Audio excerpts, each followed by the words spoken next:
My name is Claire Whitfield, and I am 36 years old. 14 months ago, my father-in-law slid a document across the kitchen table and said something I will never forget for the rest of my life. He said, "Sign this, or consider your marriage finished." The document was a purchase agreement. The price listed on that paper was $280,000. $280,000 for a home that independent appraisers had valued at $910,000. A craftsman-style home with original oak floors and leaded glass windows, and a garden my grandmother had tended for nearly 5 decades. A home she had left entirely to me, her only grandchild who had stayed. They assumed I would fold. They assumed that because I had spent my entire adult life being the quiet one, the steady one, the one who kept peace at every holiday table, that I would keep the peace one more time and let them take what was mine. What my grandmother trusted me to protect. What they did not know, what none of them could have imagined, was that before that kitchen table meeting even happened, I had already placed a phone call. Not to a lawyer, not to a friend. To the one person whose name I had found at 3 a.m. while sitting alone at my grandmother's old writing desk searching through the internet for answers. Before I tell you what happened, next I want to pause for just a moment. If you have ever been dismissed by the people closest to you, whether for your job or your choices or just who you are as a person, please take a second and hit the like button. And if stories like this feel important to you, subscribe to Whispers of Wisdom. We are building something real here. Now let me take you back to where this all truly began. Growing up in the Whitfield family, quiet was not just a personality trait. It was a survival strategy. I learned early that the space in a room always belonged to someone louder than me. My grandmother Dorothy was the only person in my entire childhood who seemed to notice that quiet and invisible were two entirely different things. Grandma Dorothy lived in a craftsman bungalow on Sycamore Lane in a small suburb outside of Columbus, Ohio. The house had been built in 1922, and she had lived in it since before my mother was born. 3 bedrooms, 2 full baths, a wraparound porch with original beadboard ceiling, a kitchen with subway tile and deep cast iron sinks, and a backyard garden that bloomed every spring in shades of lavender and rose. The kind of house that real estate agents describe using words like irreplaceable and once in a generation. But to me it was just Grandma's house. It smelled like cinnamon and cedar. It had a creaky 3rd step on the staircase. The hallway bathroom had a clawfoot tub. Every window had a story. I spent every summer of my childhood there. While my parents worked long hours at jobs that paid the bills but never quite covered the dreams, Grandma Dorothy was the one who taught me to bake bread and read maps and plant things in soil and wait patiently for them to grow. She was the one who told me that patience was not weakness, that watching and waiting and knowing your moment was a kind of power most people never understood. I became a kindergarten teacher. Not because I could not think of anything better to do, but because I genuinely believed that the first years of a child's life were the most important, and that someone had to show up for them with full attention and care. My family did not quite see it that way. My parents were kind, but distracted. My mother's sister, Aunt Renee, used to say things like, "At least you love it," when asked about my career, which sounds supportive until you hear the particular way she said it. The "at least" carrying all the weight. My husband, Derek, came from a family that operated entirely on a different frequency. The Hargrove family was loud and certain and absolutely convinced of their own correctness at all times. Derek's father, Gerald Hargrove, was a managing director at a commercial property investment firm called Summit Capital Partners. He wore his success the way some people wear cologne. You could feel it before he entered the room. Derek's mother, Pauline, had been a surgical nurse who retired early to manage what she called family affairs, which in practice meant organizing her children's lives to suit Gerald's vision of the Hargrove legacy. Derek's older brother, Ryan, was Gerald's favorite, his chosen one, his investment. Ryan worked in commercial real estate, same industry as Gerald, same firm for a while, then a competitor. He had ambition and charisma, and the exact kind of confidence that people mistake for competence. When I married Derek 6 years ago, I stepped into this family the way you step into a cold lake. Slowly, carefully, hoping your body adjusts. Derek was different from the rest of them. Gentler, more thoughtful, But the gravity of his family pulled on him in ways I did not always see until much later. The first sign that something was off happened at our second Thanksgiving together. Pauline had set the table with her good china, and Gerald had open wine that cost more than my weekly grocery budget, and the conversation had turned, the way it always did, to real estate. Ryan was talking about a commercial development deal he had been involved in. Gerald was nodding with the specific satisfaction of a man whose son was doing exactly what he had hoped. And someone asked me what I had been working on at school. I started talking about a literacy program I had developed for struggling readers. A simple system of picture associations and phonetic games that had helped 3 of my most challenged students begin to read independently. I was genuinely excited telling it. I had put months into that program. I had stayed late every Tuesday and Thursday to run small group sessions. I had seen these 5-year-olds light up when letters started making sense. Gerald smiled in that particular way that does not reach the eyes. "That is sweet," he said. Then he turned back to Ryan and asked about square footage. Derek squeezed my hand under the table. He saw it. He always saw it. But he did not say anything. And I did not say anything.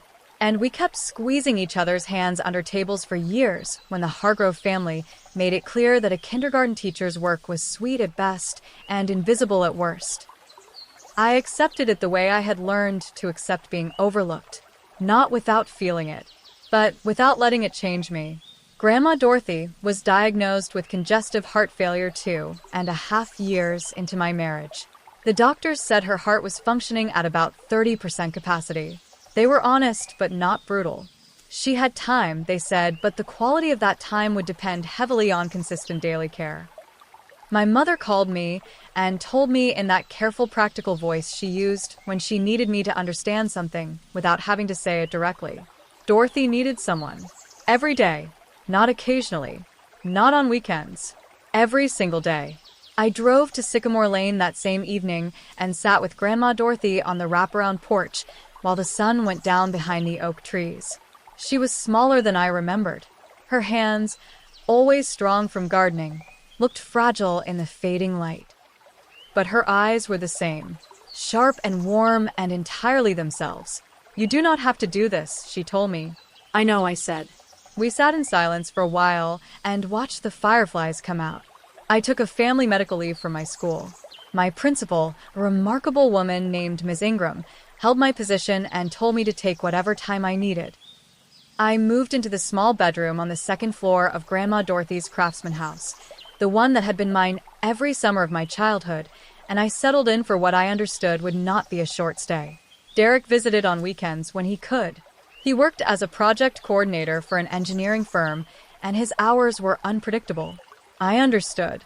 He brought groceries and fixed things around the house and sat with Grandma Dorothy watching old films on Friday evenings.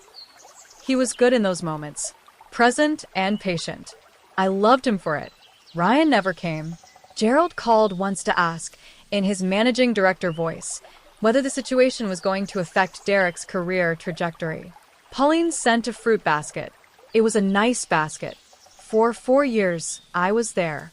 I administered medications twice a day and kept meticulous records for the cardiologist. I cooked the low-sodium meals the nutritionist recommended and somehow made them taste like food Grandma Dorothy actually wanted to eat. I drove her to appointments. I sat with her through the bad nights when her ankles swelled and her breathing grew shallow and the fear settled in her eyes like fog. She told me stories during those years about her husband, my grandfather Howard, who had died before I was born. About the early days on Sycamore Lane when the neighbors knew each other's names and children played in the streets until dark. About the time she marched in a protest in 1968 and got mud on her good coat and did not regret it for a single second. "You are the kind of person who understands that what you do every day is who you are," she told me once when we were sitting in the garden in the afternoon light. "Not what you earn, not what people see. What you actually do when no one is keeping score." I think about those words constantly. My mother called maybe a dozen times over those 4 years. My father came once. He stayed for an hour. He told me I was doing a noble thing and then drove back to Dayton. He meant it genuinely. He just could not bear being around illness for very long. It reminded him of something he did not want to look at. Gerald called Derek twice during those 4 years to suggest, with elegant indirection, that perhaps Claire's spending so much time at an elderly woman's house was not the most strategic use of her energy. Derek told him Claire was exactly where she needed to be. I was proud of him for that. Grandma Dorothy passed away on a Wednesday morning in March. The light that morning came in through the lace curtains in soft filtered bars and landed on the quilt across her bed. She had been sleeping more and more and speaking less and less, and her breathing had changed in the particular way the hospice nurse had warned me about. I was holding her hand when she went. Her face was completely still. All the effort gone. Just peace left. She had said something to me 3 days earlier in a moment of clarity that I have kept close ever since. She said, I have made certain that you will be protected. The house is yours. Do not be afraid of what comes after. And do not let anyone tell you that your years here were worth anything less than everything. I did not know then what she meant by protected. I would find out. The will reading took place 18 days after the funeral. A downtown Columbus law office, 4th floor, a room with tall windows and leather chairs, and the particular stillness of a place where important decisions get made. My mother was there. My Aunt Renee. Derek. Gerald and Pauline. Ryan.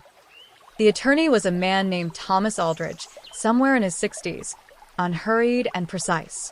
He read through the standard sections with the calm efficiency of someone who had done this 10,000 times. And then he arrived at the property. I, Dorothy May Carver, being of sound mind and clear intention, do hereby bequeath the property located at 1427 Sycamore Lane in Columbus, Ohio, including all structures, fixtures, furnishings, and appurtenances thereto, to my granddaughter Claire Elizabeth Whitfield. This bequest is made in recognition of her years of faithful and loving care, and in full confidence that she will steward this home, as I have always intended it to be stewarded, with love and with roots. The room did not explode. It went quiet in a particular way that felt louder than an explosion. Pauline made a sound like a small, involuntary gasp. Gerald's expression did not change, which with Gerald was always more alarming than any visible reaction. Ryan turned to look at me slowly, the way a person looks when they are reassessing something they had already decided. Derek reached for my hand and held it. My Aunt Renee said, well, just that one word, and then nothing else. Thomas Aldridge removed his reading glasses and polished them and told us that the document had been prepared and witnessed and notarized entirely in accordance with Ohio law and that Dorothy Carver had been fully and unambiguously competent at the time of signing. He said it in the particular tone of a man who had anticipated the question. As the meeting ended, he handed me a small sealed envelope. Your grandmother asked me to give you this when the time came, he said quietly. She said you would know when to open it. I put it in my bag without looking at it. Walking to the elevator, I felt Ryan watching me with an expression I had never seen him direct at me before. Calculation. Not malice exactly. Something more strategic than malice. The pressure began within a week. Gerald and Pauline came to Sycamore Lane on a Saturday morning, arriving without calling first.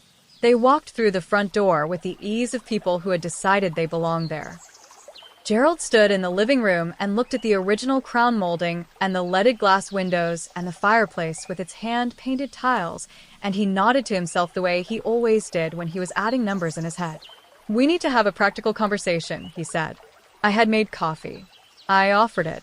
Pauline took hers with both hands and smiled at me in that careful way she had, warm on the surface and assessing underneath.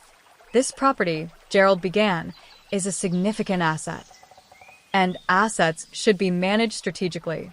I understand that, I said. Ryan has been looking at this neighborhood for some time.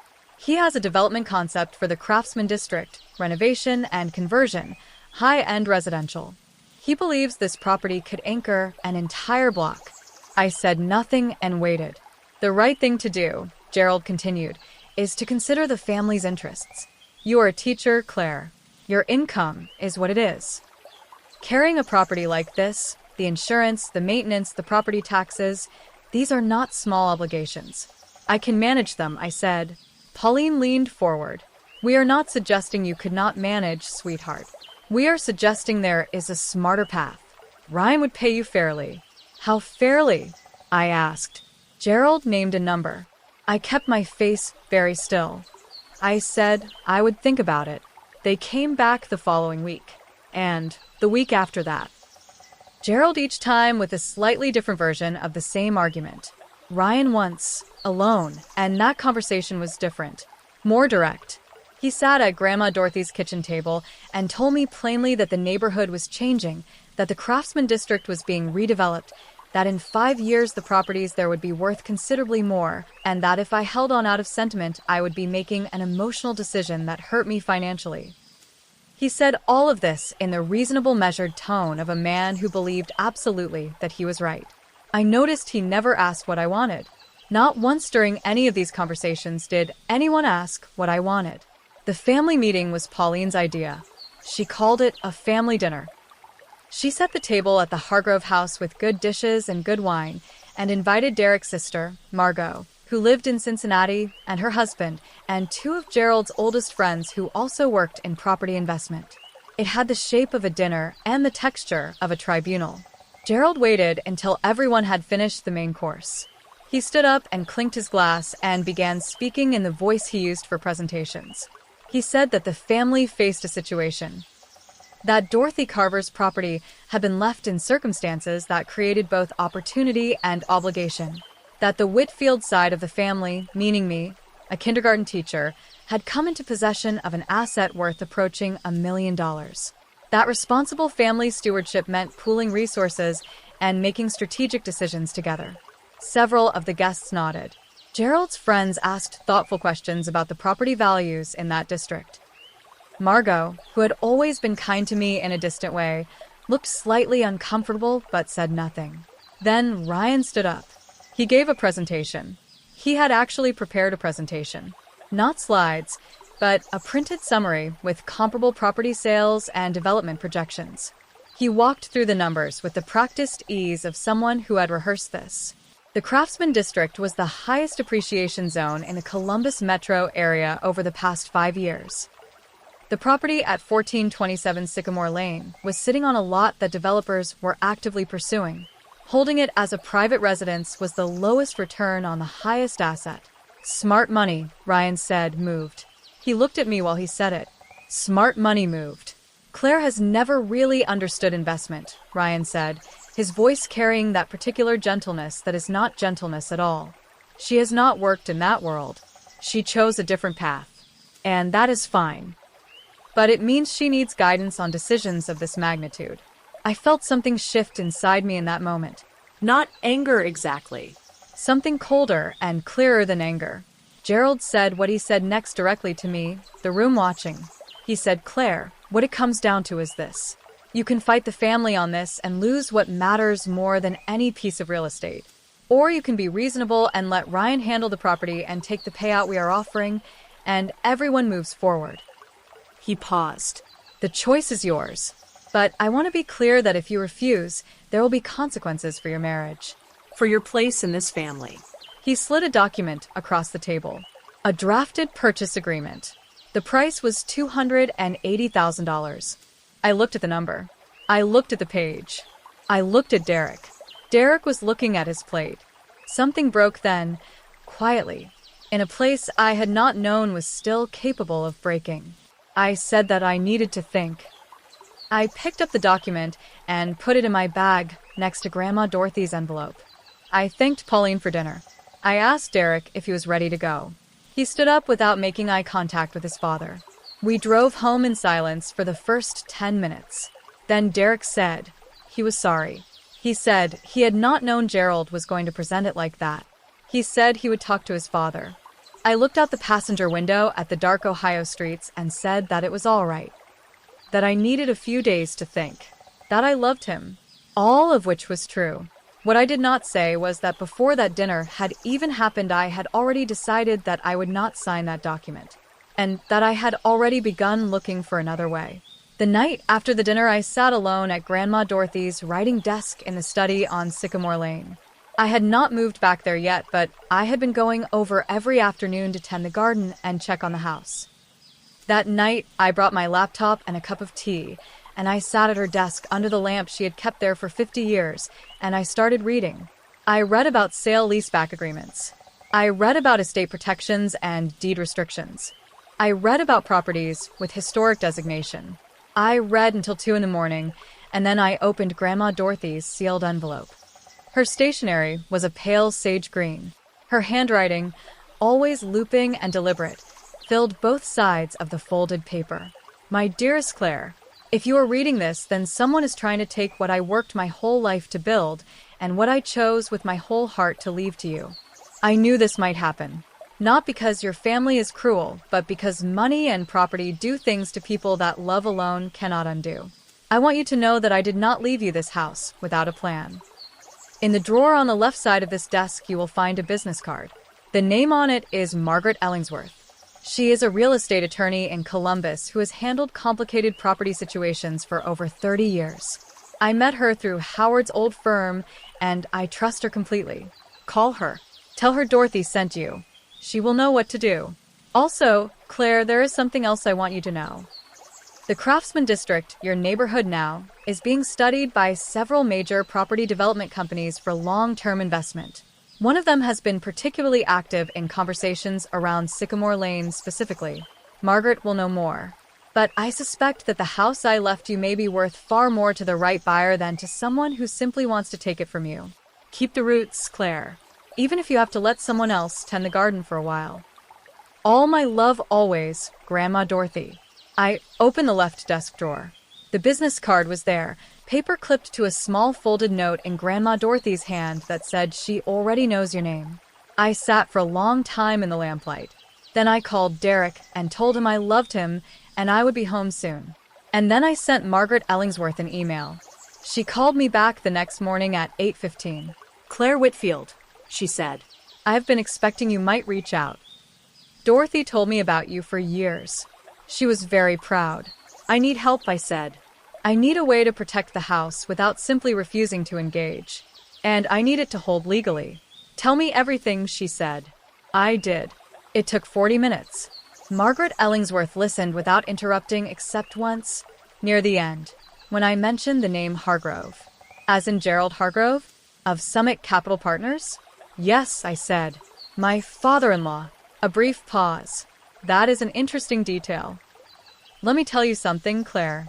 Have you heard of a sale-leaseback structure? I had read about it the night before. I told her so. Good, she said. Then you understand the basic mechanics. You sell the property at full market value to a qualified buyer.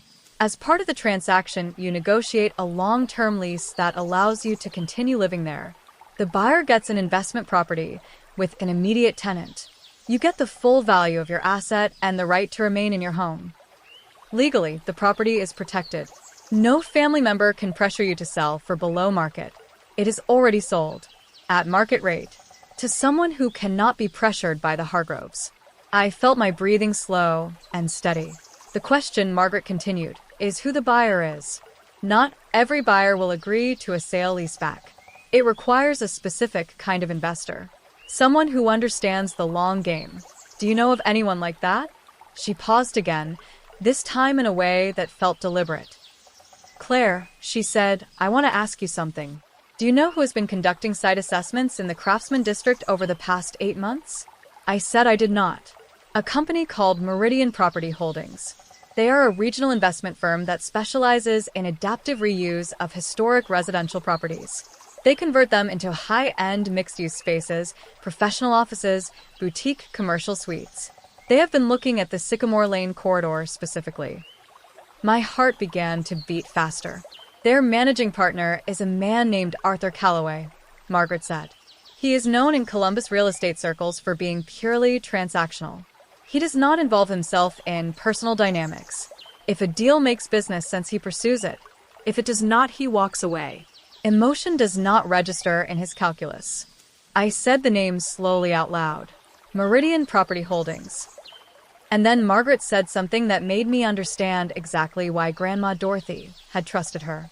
She said, Claire, the reason I am pausing on this particular detail is that I believe you may already have a connection to Meridian Property Holdings. A connection you may not have been aware of. I asked her what she meant. Your brother-in-law, Ryan Hargrove.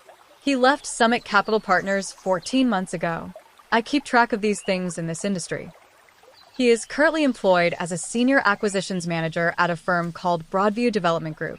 Broadview has been in active partnership negotiations with Meridian Property Holdings for approximately 7 months. The partnership is not yet finalized, but if it goes through, Ryan Hargrove would effectively be a subordinate of Arthur Callaway's organization. I sat very still. If I sell the property to Meridian, I said slowly, Ryan would find himself working in proximity to the very acquisition his boss made.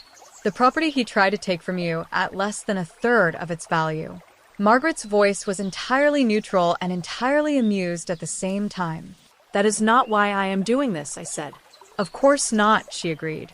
You are doing this to protect your home at fair market value. Set up the meeting. The Hargrove family escalated before I could complete the process. I think Ryan sensed something had shifted. He called Derek twice in 1 week. Gerald came by Sycamore Lane without notice again and walked around the exterior of the house in a way that felt like surveying rather than visiting. Pauline called me on a Tuesday morning and cried with impressive precision, her voice breaking at exactly the moments designed to create guilt. She said I was isolating Derek. She said I was putting a house before a marriage. She said Dorothy, rest her soul, would not have wanted this kind of division. I listened. I said I understood. I said I was thinking carefully about everything. What I did not say was that Margaret Ellingsworth had already made contact with Meridian Property Holdings and that Arthur Callaway had expressed significant interest in the property. Then Ryan crossed a line. He called me on a Wednesday night at 11:30. I was at Sycamore Lane working on lesson plans at the kitchen table. His voice when I answered was the particular voice of a man who has decided to take off the professional mask. He said, Claire, I need you to understand something. He said he had contacts in the Columbus School District Administrative Office. He said budget reviews were happening and that certain positions, even tenured ones, could be reviewed under the right circumstances. He said it would be a shame if questions about teaching effectiveness started circulating at exactly the wrong time. I said, Ryan, are you threatening my job? He said he was simply sharing information. That was how the real world worked. That kindergarten teachers sometimes did not understand the full dimensions of the real world. He hung up. I sat at my grandmother's kitchen table in the lamplight for a long time. I could feel my hands shaking very slightly. Not from fear, from the cold clarity of understanding what I was actually dealing with. I went to the writing desk in the study. I opened my laptop. I typed into the search bar the words Meridian Property Holdings Leadership Team. Then I opened a new document and began writing down everything Ryan had said. Every detail. Every word I could remember exactly. I was done being passive. I was done allowing the shape of the room to belong to people louder than me. Grandma Dorothy had left me tools and connections and a blueprint. It was time to use them. The negotiations with Meridian Property Holdings moved quickly once Arthur Callaway confirmed his interest. Margaret Ellingsworth handled the initial terms with the efficiency of someone who had been preparing for this moment since Dorothy Carver had first told her about her granddaughter years ago. Callaway wanted the ground floor and the wraparound porch converted into a boutique professional suite. Client-facing, high-end, the kind of space that attracted certain professionals who valued architectural character over modern glass and steel. He had done 12 similar conversions across Ohio. He had a track record and a vision and the financial capacity to close quickly. The terms that emerged over 3 weeks of careful negotiation were these. Full market value purchase price of $910,000. A 12-year leaseback agreement giving me exclusive residential rights to the upper floor and the back garden. Monthly lease payments structured below prevailing market rates as negotiated by Margaret. Arthur Callaway would oversee the conversion of the ground floor with my approval of any modifications to original features. It was not a perfect arrangement in every dimension. I would no longer own the house outright, but I would live in it. I would keep the garden. I would wake up every morning in the room where Grandma Dorothy had slept for 40 years. And no one could take that from me through pressure or ultimatums or threats. Margaret walked me through every page of the final document on a Thursday afternoon in her office. She had flagged every clause. She had negotiated protections I had not even thought to ask for. When she placed the signature pages in front of me, she said, "Dorothy would have loved watching you do this." My hand was steady when I signed. The wire transfer of $910,000 minus closing costs landed in my account 4 business days later. I sat in Grandma Dorothy's rocking chair on the wraparound porch and looked at the balance on my phone for a long time without quite believing it. Then I called Derek. He had known I was in negotiations. He had not known the full scope. I had told him I was exploring options, and he had believed me, and I loved him for not pressing. When I told him the full story, all of it, the sale leaseback, the price, the terms, Meridian, Callaway, he was quiet for a moment. Then he said, "You did all of this yourself?" "With Margaret's help," I said. He was quiet again, and then he said, "I am proud of you, Claire." He said it simply and without qualification, and I knew he meant it. He also said, "My dad is going to have a serious reaction." "I know," I said. "Are you ready for that?" "I think I have been getting ready for it for about 6 years," I said. The official notification of the sale reached Gerald Hargrove through the county property records, which are public in Ohio. I do not know exactly when he saw it, but I know it was the same week because he called Derek at work on a Friday afternoon, and Derek came home that evening looking like a man who had walked through a thunderstorm. He told me his father had called. He told me Gerald had been, and he chose the word carefully, volcanic. I made tea. We sat at the kitchen table in our apartment, not Sycamore Lane, just home, and Derek told me everything. Gerald had said I had gone behind the family's back, that I had sold to outsiders when family should have had priority. That $910,000 going to an investment firm instead of to Ryan was a betrayal of everything the Hargrove family stood for in terms of shared resources and mutual support. I noticed, I said gently to Derek, that he did not mention the $280,000 they were offering me. "No," Derek said. "He did not mention that." I told him everything then. About Ryan's phone call. About the threat to my job. I showed him the notes I had written down that night. Derek's expression as he read them changed slowly from troubled to something harder and quieter. He said, "Ryan said this to you?" "He said it," I confirmed. Derek sat back. He looked at the ceiling for a long moment. Then he picked up his phone and called his brother. I left the room to give him privacy. I made more tea. I heard Derek's voice, low and controlled, for about 15 minutes. When he came back, he looked tired in a specific way, the tiredness of someone who has seen something they cannot unsee.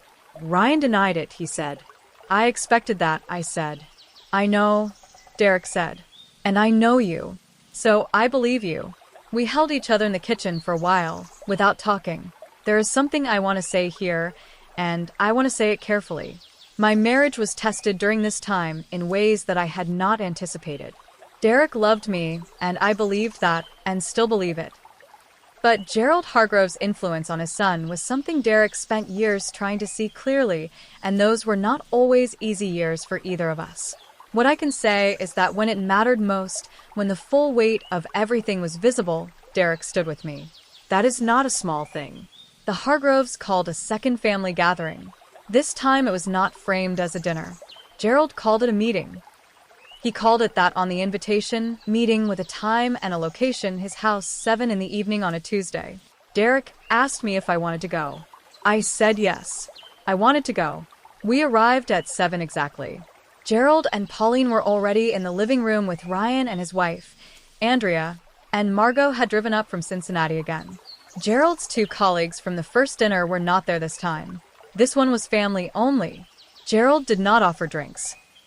He sat in his usual chair and looked at me with an expression I could not quite read. Not fury exactly. Something more measured. He had had time to think. He said he wanted to understand what I had been thinking. I sat down across from him. Derek sat beside me.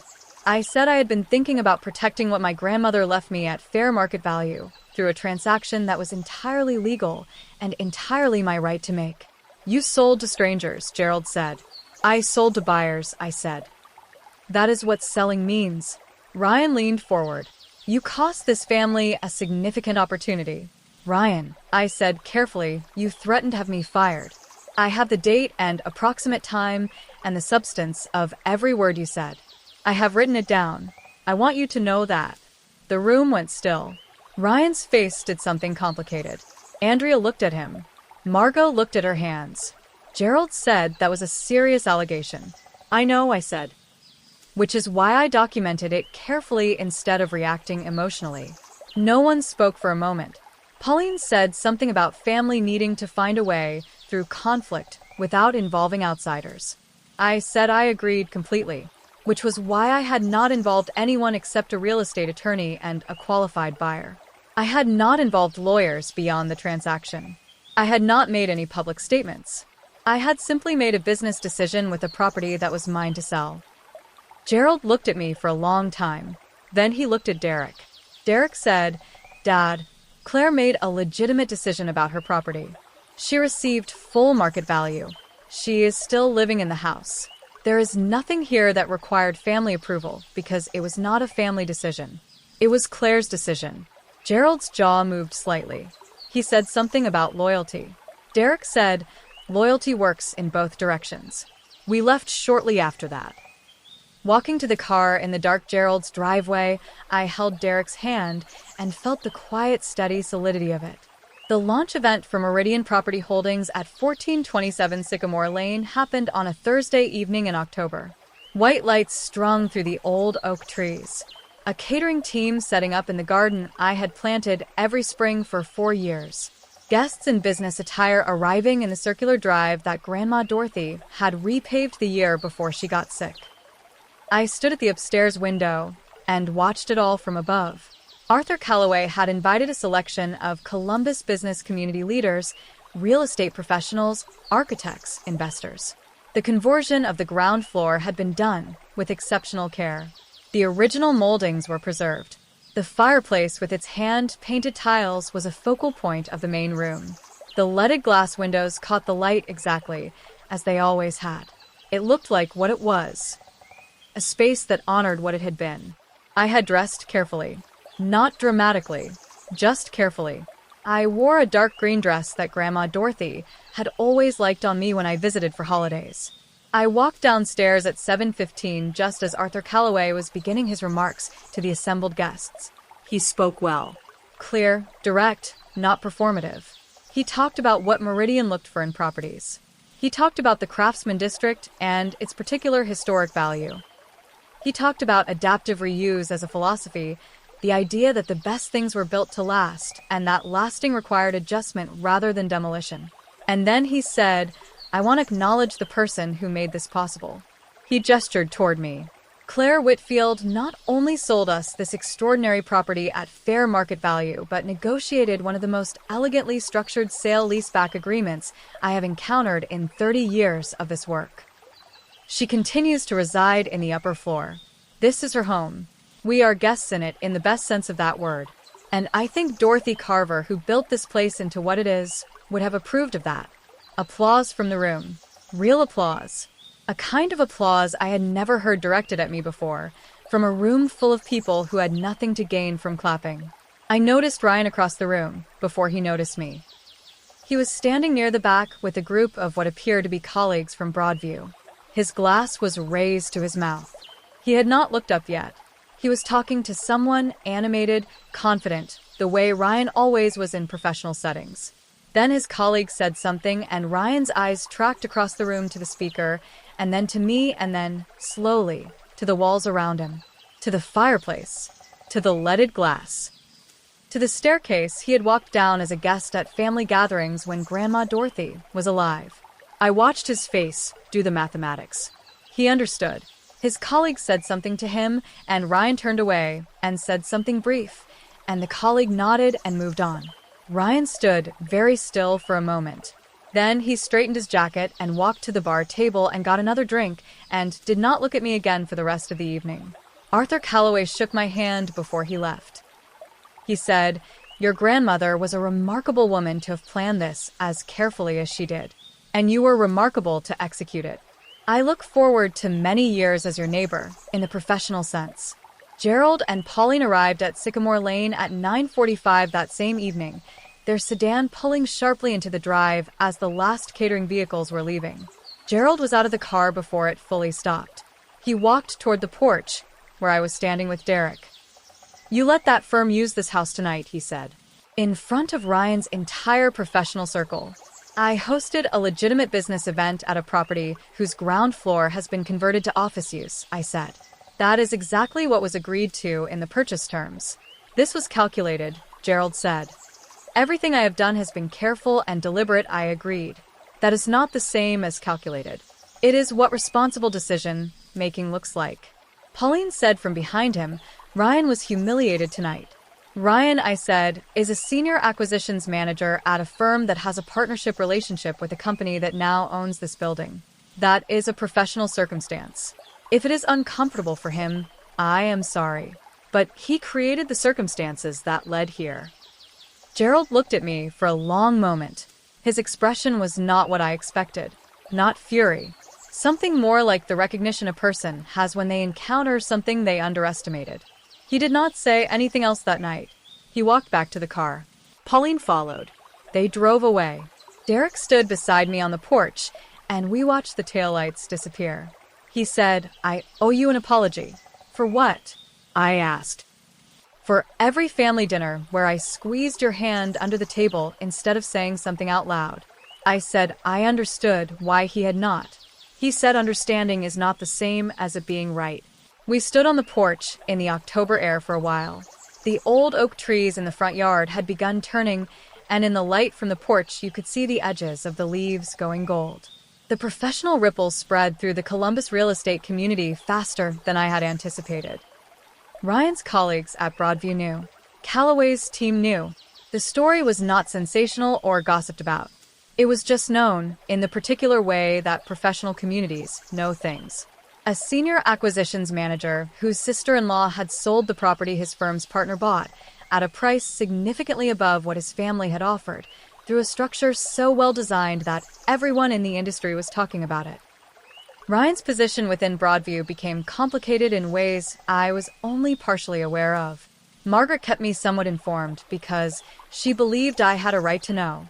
Broadview's leadership had questions about Ryan's judgment in the situation, specifically about whether his personal interest in the property had created a conflict of interest in his professional evaluation of the Sycamore Lane corridor.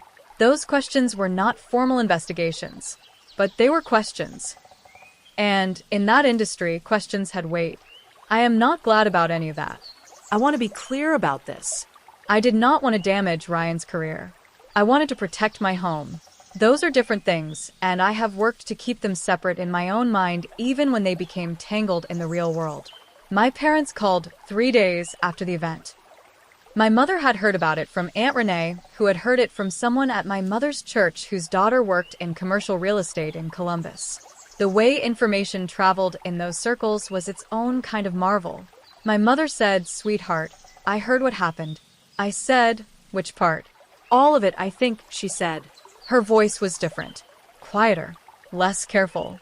She said, "I want to tell you that I am proud of you. I know I was not there the way I should have been. Those 4 years, I know what you gave and I know what that cost you, and I did not show up enough." I said, "Mom," she said, "just let me finish. You handled an impossible situation with more grace than most people could have managed. Dorothy knew you would. She always knew." I said, "Thank you." We talked for an hour, longer than we had talked in years. She asked about my students. She asked about the garden. She asked if the house still smelled like cedar and cinnamon, and I said it still did. My father called the following week. He was briefer. He said, "Your grandmother made the right choice. I hope you know that." I said I did. He said he was sorry he had not been more present. I said I loved him. He said he loved me too. We said goodbye. Both of those phone calls left me sitting quietly for a long time afterward. Not because anything was resolved. It was not. My mother and I had years of careful absence between us that a phone call could not undo. But something had shifted. The terms of those relationships had adjusted. Not towards something perfect, but towards something more honest. Pauline called me 6 weeks after the event. She asked if we could have lunch, just the two of us. I said yes. We met at a restaurant near her neighborhood. She had chosen somewhere neutral and quiet, and she had arrived first, which told me something. Pauline Hargrove was always strategic about everything, including the logistics of difficult conversations. She said she wanted to tell me she respected what I had done. Not approved of, she was careful to make that distinction. But respected. She said in her family, respect for competence was the highest available currency, and that regardless of everything, I had demonstrated competence. I said thank you. She said she hoped that Derek and I would find our way through the difficulty. She said she knew Gerald had said things that crossed lines. She did not specify which things. She did not apologize on his behalf, which would have felt false anyway. She just acknowledged it. I said I appreciated that. We ate lunch and talked about other things. About Derek's work. About my students. About a trip she and Gerald were planning. It was not a warm-hearted lunch. It was not easy. But it was real. More real than most lunches I had ever had with Pauline Hargrove. Ryan came to Sycamore Lane on a Tuesday morning 6 months after the event. He arrived in his car at 8:40 and sat in the drive for 10 minutes before coming to the door. I had been watching from the upstairs window. He knocked on my private entrance, the side door off the garden, not the main office entrance on the ground floor. That told me he understood the difference. That he was coming to me as family or something adjacent to it, and not as a professional. I let him in. He stood in the kitchen looking like someone who had been preparing a speech and found it insufficient once they arrived. He was wearing work clothes. He had somewhere to be afterward. He said, I want to talk to you. About what I said on the phone that night. I waited. He said, what I said was wrong. Using professional leverage as a threat in a personal dispute was wrong. He said it clearly and without qualifiers, and I gave him credit for that because Ryan Hargrove was not a man who had a lot of practice saying he was wrong. I said, I appreciate that, Ryan. He nodded. He looked around the kitchen. He said, this house is exactly the same as it always was up here. I try to keep it that way, I said. He nodded again. Then he said, I want to ask you something. Since you have what seems to be a good relationship with Calloway. Since you know him now. I have been thinking about the Broadview partnership and whether there might be a role for me in projects that fall under Meridian's umbrella. Whether a conversation with Calloway might be possible. And there it was. I looked at Ryan Hargrove in my grandmother's kitchen for a long moment. I said, Ryan, you coming here and acknowledging that your threat was wrong was the right thing to do. I accept that. And I genuinely hope we can find our way back to something like a real relationship over time. He said, but I am not going to broker a professional introduction for you. That is not because I want to punish you. It is because that is not what this conversation is. This conversation is you and me, as family, trying to find a different way to treat each other. If I made it about business favors, it would not be either of those things. He looked at me for a moment. Something moved across his face. Not anger. Something closer to embarrassment. And then, unexpectedly, something else. Something that might have been, in its early and tentative form, respect. He left without resolving anything. But he left differently than he had arrived. I stood in the kitchen for a while after he went. I could hear the sounds of the office below me. Phones, soft voices, the hum of professional activity in the rooms where Grandma Dorothy had once hosted her book club and her garden society and her neighborhood association meetings. I thought about what she had written. Keep the roots. Even if you have to let someone else tend the garden for a while. I understood it completely now. What she had left me was not just a house. It was a lesson. About patience and clarity and knowing the value of what you hold so deeply that no one can convince you to give it away at the wrong price. I am still a kindergarten teacher. I still grade papers at the kitchen table on the upper floor of the craftsman house on Sycamore Lane. I still walk through the garden every morning before school, and I still water the lavender and the roses the way Grandma Dorothy showed me. I still creak on the third stair every single time I go up or down. Below me, 5 days a week, there are professional meetings and client calls and the particular busyness of people doing the work of a real estate investment firm. At 5 o'clock, the building empties. The door locks. The lights on the ground floor go off. And the house is mine again in the particular quiet way it has always been mine, in the bones of it, in the memory of it, in the smell of cedar and old wood, and something that might be lavender, or might just be what love leaves behind when it has been very patient for a very long time. $910,000 sits in an investment account in my name. That number represents security I did not have before, and freedom I did not know I needed. But I need to be honest about something. Money was not the victory. The victory was walking through my own front door without fear. The victory was understanding, finally and completely, that my worth was never measured by what the Hargroves thought of kindergarten teaching, or by how loudly anyone spoke in any room I was also in. The victory was knowing that quiet and invisible were never the same thing. And that quiet strength, the kind my grandmother recognized in me before I recognized it in myself, was not a consolation prize. It was everything. Gerald and I have an uneasy peace. He nods when we see each other at Derek's family holidays. He has never apologized in words. I have stopped waiting for that. But once, in December, he watched me carry a tray of food out to the table at Pauline's Christmas gathering, and he said, "You know, Dorothy would have liked how this turned out." He said it quietly. He did not look at me when he said it, but he said it. I said I thought so too.